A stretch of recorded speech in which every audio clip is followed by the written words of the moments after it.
अस्सलामुअलैकुम वरहमतुल्लाहि वबरकातुहू। नाजरीन, मैं आपका भाई ज़ाहक तनवीर आप सबका इस वीडियो में इस्तकबाल करता हूँ। आज हम बात करेंगे इस न्यूज़ के ताल्लुक़ से जिसमें बताया जा रहा है कि सऊदी अरब के स्कूल्स में हिंदू मजहबी किताबें पढ़ाई जाएंगी। रामायण या महाभारत इस तरह की किताबें जो है सऊदी अरब के स्कूल्स में पढ़ाई जाएंगी। अब इस न्यूज़ को लेकर मिक्स्ड रिएक्शंस आए हैं। लोग दो हिस्सों में बटे हुए हैं। एक हिस्सा है हिंदुस्तान के जो हिंदू बिरादरान हैं, इनका एक हिस्सा है, ये खुश हो रहे हैं कि भाई इनकी मजहबी किताब अब सऊदी अरब में पढ़ाई जाएगी।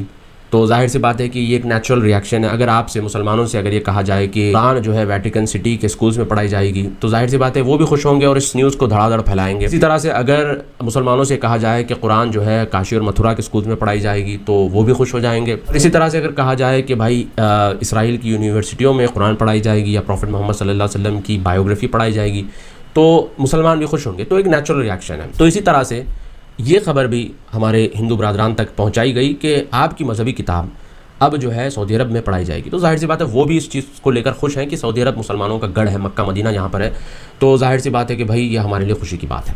अब जो दूसरा ग्रुप है वो मुसलमानों का ग्रुप है, और मुसलमान इस चीज़ को लेकर थोड़ा सा नाराज़ है। नाराज़ इसलिए हैं क्योंकि 23 साल तक प्रॉफिट मोहम्मद सल्लल्लाहु अलैहि वसल्लम ने मेहनत की, कोशिश की मोनोथीज़म यानी तौहीद को कायम करने के लिए और शिर्क के ख़ात्मे के लिए। और इस्लाम में शिर्क बहुत बड़ा गुनाह है। कुरान में ये बताया गया है कि सबसे पहले जब आदम अलैहिस्सलाम आए, उन्होंने एक अल्लाह की तालीम, एक अल्लाह की इबादत की तालीम दी। इसी तरह से नूह अलैहिस्सलाम का दौर आया, फिर इब्राहीम अलैहिस्सलाम का दौर आया, फिर इब्राहीम अलैहिस्सलाम ने बुतों को निकाला और फिर एक अल्लाह की तरफ लोगों को बुलाया। फिर प्रॉफिट मोहम्मद सल्लल्लाहु अलैहि वसल्लम का दौर आया, उन्होंने भी एक अल्लाह की तरफ लोगों को दावत दी और बुत परस्ती से लोगों को रोका। तो मुसलमानों को लग रहा है कि भाई एक बहुत बड़ा गुनाह जो हमारे पास है, फिर वापस क्यों इसको अरब में लाया जा रहा है। वैसे कल रात को हमारा एक सेशन हुआ था फेक न्यूज़ और डिसइंफॉर्मेशन के ऊपर, और एक्स CIA ऑफिसर, अमेरिका की जो इंटेलिजेंस एजेंसी है CIA, इसके ऑफिसर मेल बियर्डन हमारे साथ थे, और इसी तरह से एंथनी शेफर जो 30 साल US डिफेंस इंटेलिजेंस ऑफिसर थे, ये भी इस डिस्कशन में थे। तो ये यही बता रहे थे कि एनोनिमस सोर्सेज से आजकल बहुत खबरें फैलाई जा रही हैं और हमको डिस्प्यूट करना चाहिए, यानी कि ऐसी खबरों को डिस्प्यूट करना चाहिए, चैलेंज करना चाहिए।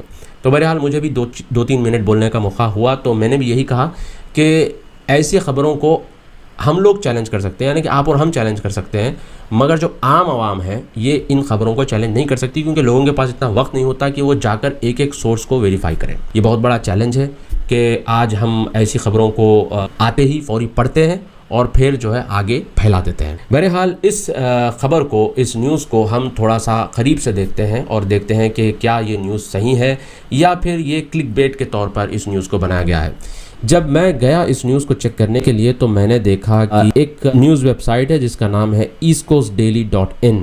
तो इस न्यूज़ एजेंसी ने सबसे पहले इसको रिपोर्ट किया। एक ताज्जुब की बात यहाँ पर यह है कि इन्होंने जो क्लिक बेट के तौर पर जो पिक्चर लगाई है, इसमें जो हिंदुओं के जो भगवान हैं उनकी तस्वीरें यहाँ पर लगाई है, और फिर सऊदी क्राउन प्रिंस मोहम्मद बिन सलमान की इन्होंने यहाँ पे तस्वीर लगाई है। और जब आप ख़बर को पढ़ेंगे, न्यूज़ को पढ़ेंगे, तो अमूमन क्या होता है कि आप जो भी खबर पढ़ेंगे आपको why, what, when, where, how, ये सवाल आपको मिलने चाहिए। अब इसके अंदर ये सवाल आपको नहीं मिलेंगे। जैसे कि यहाँ पे लिखा गया है, it is reported that students will be taught Ramayan and Mahabharat.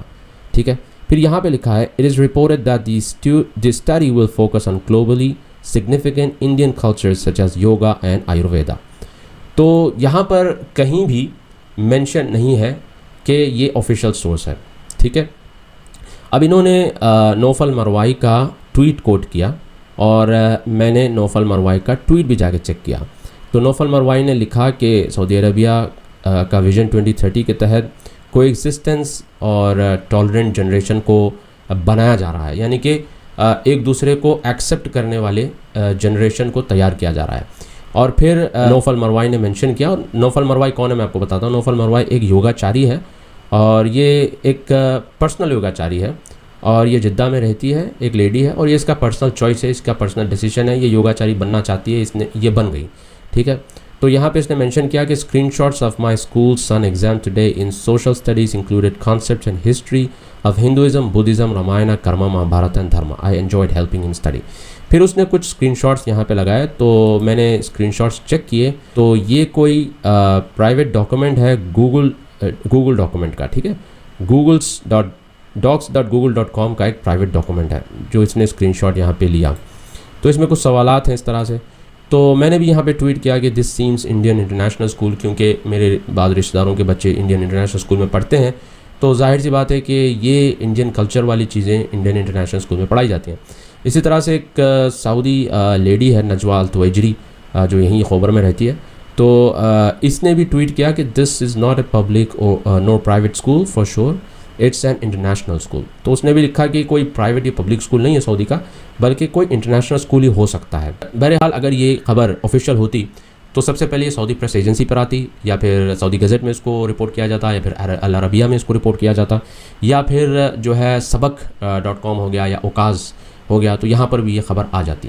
तो बहरहाल ये खबर अभी तक आई नहीं है। एक आखिरी बात यह है कि अगर सऊदी की यूनिवर्सिटीज़ में या कॉलेजेस में कंपैरेटिव रिलीजियस स्टडी वाला सब्जेक्ट इंट्रोड्यूस किया जाए और फिर इस सब्जेक्ट के तहत हिंदू मजहबी किताबें या क्रिश्चियन मजहबी किताबें या जूइश मजहबी किताबें पढ़ाई जाएँ, तो इसमें कोई हर्ज की बात नहीं है, क्योंकि बड़े बड़े मुल्कों में बड़ी बड़ी यूनिवर्सिटियों में और कॉलेजेस में इस तरह के सब्जेक्ट्स होते हैं। मिसाल के तौर पर इसराइल की हिब्रू यूनिवर्सिटी हो गई और बहुत सारे ऐसे जूइश यूनिवर्सिटीज़ हैं जहाँ पर डिप्लोमा और बैचलर्स पढ़ाया जाता है इस्लामिक स्टडीज़ में, और इस्लामिक स्टडीज़ में डिप्लोमा और बैचलर्स करते हैं, और करने वाले कौन? नॉन मुस्लिम्स होते हैं, क्रिश्चियंस होते हैं, जूस होते हैं, और ऐसे बहुत सारे लोग हैं जो इस्लामिक स्टडीज़ में डिप्लोमा और बैचलर्स भी करते हैं। तो इस तरह से अगर फ्यूचर में सऊदी अरब में कुछ इस तरह के स्कूल्स या कॉलेजेस बनते हैं जिसमें कंपैरेटिव रिलीजियस स्टडी का एक डिपार्टमेंट बनाया जाता है, उसके तहत हिंदू मजहबी किताबें और जूइश मजहबी किताबें या क्रिश्चियन मजहबी किताबें पढ़ाई जाती हैं कंपैरेटिव रिलीजियस स्टडी के एंगल से, तो इसमें कोई बुरी बात तो नहीं है। मैंने भी कंपैरेटिव रिलीजियस स्टडी तकरीबन 10 साल पहले मैंने पढ़ा था, आज भी मुझे गायत्री मंत्र संस्कृत में याद है, और ऐसी बहुत सारी चीज़ें हमने पढ़ी थी इस नाहिए से और इस एंगल से कि हम इसको पढ़कर उन तक जाकर जो इस्लाम और दूसरे मज़ाहिब जो हैं जैसे क्रिश्चियनिटी, हिंदुज़म वगैरह हो गया, इनके और हमारे दरमियान में जो कॉमन चीज़ें हैं इसको उभारा जाए, इसके ऊपर बात की जाए, और उनके और हमारे बीच में जो कॉमन चीज़ है मोनोथीज़म ही है। तो लिहाजा ऐसी मोनोथिस्टिक बातें जो उनकी किताबों में भी जो पाई जाती हैं उसको लेकर गैर मुस्लिमों के सामने उसको पेश करना और उनको जो है कॉमन प्लेटफॉर्म की तरफ लाना। तो बहरहाल अगर इस एंगल से भी पढ़ाई जाती है कंपैरेटिव रिलीजियस स्टडी या डिप्लोमा या बैचलर कोर्सेस अगर यहाँ के स्कूल्स और कॉलेजेस में आ रहे हैं तो ये एक अलग बात है। बहरहाल अल्लाह ताला से हम दुआ करते हैं कि अल्लाह ताला हमको सच्चाई का रास्ता दिखाए और जो गलत है अल्लाह ताला उससे हमें रोके।